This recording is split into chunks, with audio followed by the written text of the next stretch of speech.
You're chasing your family lineage purpose. You're chasing what your friends say. You're chasing your purpose because you're running away from the things about yourself you don't like. A lot of people are not running to purpose at all. They're just running away from themselves. Because they're unhappy with disability, or because someone didn't like it and someone didn't appreciate what you gave. And it's amazing that you can have 10 people applaud you. You will not remember the face of any one of those 10. But you will always remember that one voice, that one person, and that person will relive that moment in your mind over and over again. Why? Because you're programmed for failure. You're socially programmed for failure.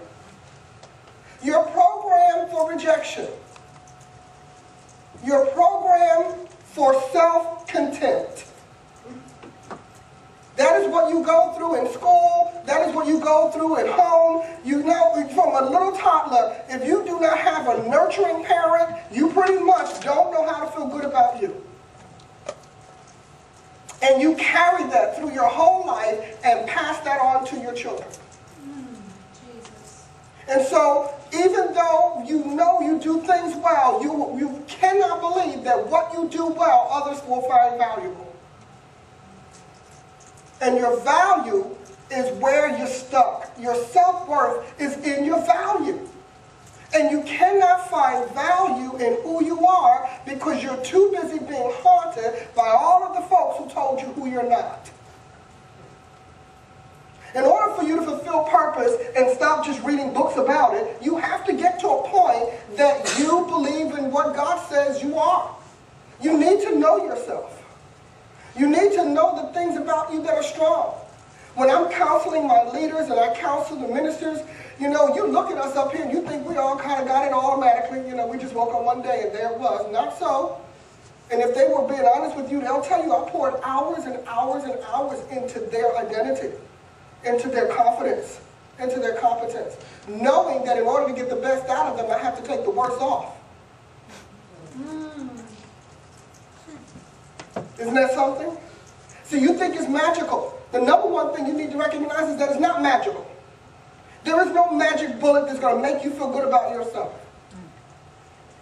It is not magical. I know people who have degrees all over the place, who have money coming out of their ears, whose life work 100% the way they want, and they still struggle with the same self-hatred that you do.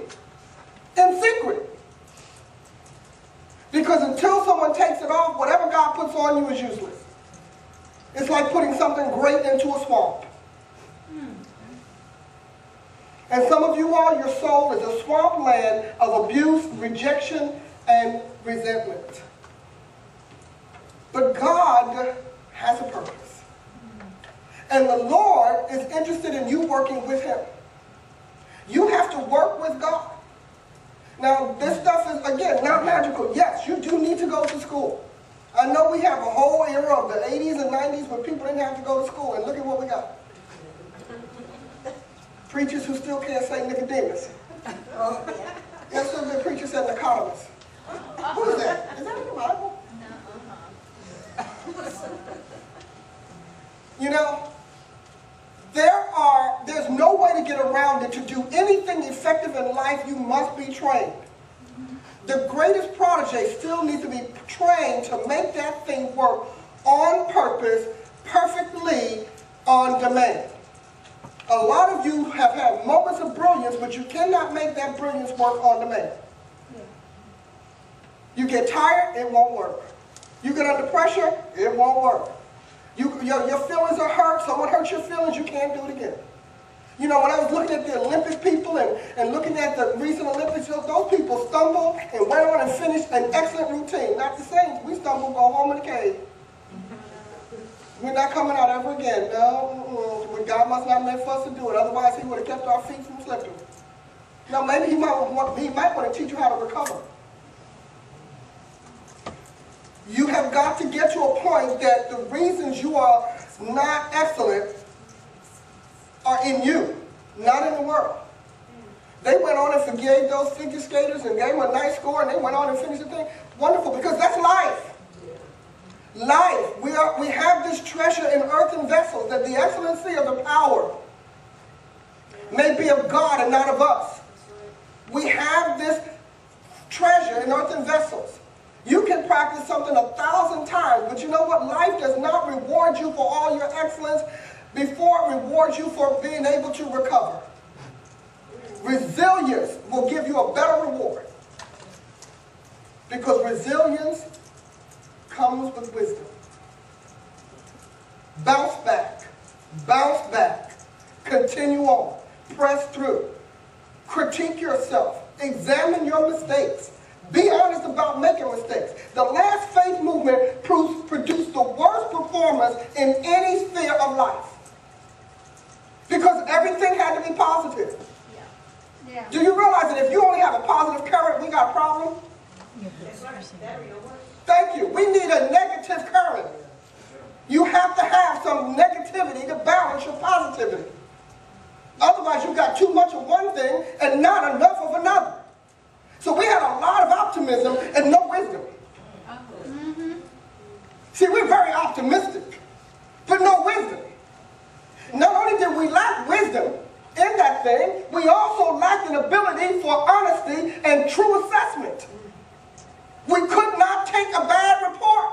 Don't give me any bad news. Don't give me any evil reports. If I had $1 for every silly comment like that was made, I would own an island. And so they taught you to be thin-skinned and defeated. In all their effort to make you a conqueror, they actually made you defeated. Why? Because the normal processes that produce champions were denied you.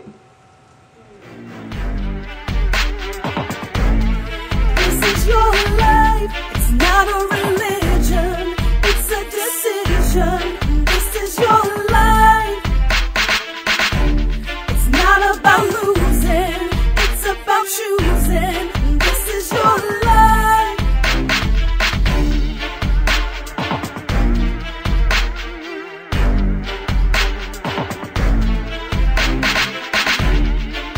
There is no greater suffering a saint of God can live through than God's sudden silence. The saddest part is, countless people don't even notice when God goes silent. When God goes silent addresses, how true is your intimacy with God? Do I worship God out of passion or duty? The shock of God's sudden silence. The joy of non-stop interrelations with Almighty God. 20 questions to help you break through the Lord's wall of silence, and 12 tips on how to get and keep the Lord walking and talking with you.